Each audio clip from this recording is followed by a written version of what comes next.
Coup de tonnerre politique au sein de l'union sacrée de la coalition au pouvoir. La sénatrice Bijou Ngoya se retire de l'union au pouvoir. Dans une déclaration faite ce samedi 28 janvier devant ses partisans et la presse, cette sénatrice originaire de la province du Haut-Katanga a fustigé la gestion du pays qui, selon elle, n'a pas répondu aux attentes de la population. Je vous propose d'écouter le discours pro-domo de la sénatrice Bijou Ngoya.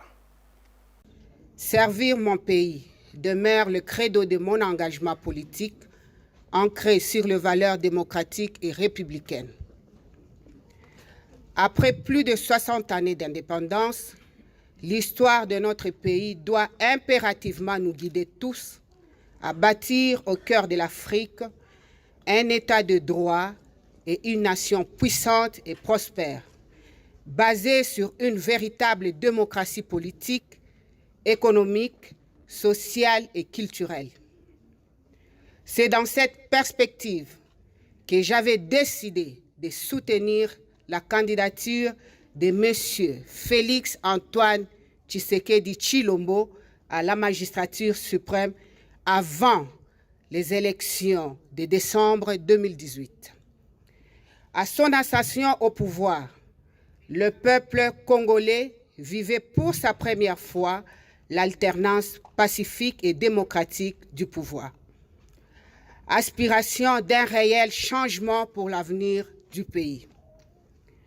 En mars 2019, réélue sénatrice de la province du Haut-Katanga, je faisais partie du noyau de 13 sénateurs qui, dès le début de la magistrature et bien avant même les consultations nationales d'octobre et novembre 2020, avaient réitéré l'engagement de soutenir et d'accompagner contre vents et marées le nouveau président de la République dans sa vision caractérisée par des objectifs bien précis de son programme d'action durant l'exercice de son mandat au sommet de l'État.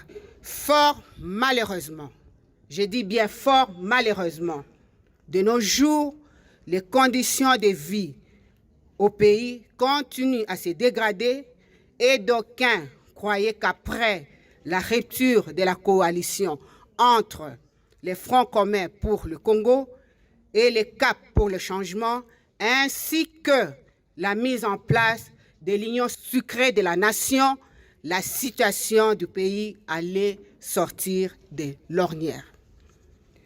Bien au contraire, il évolue de mal en pire.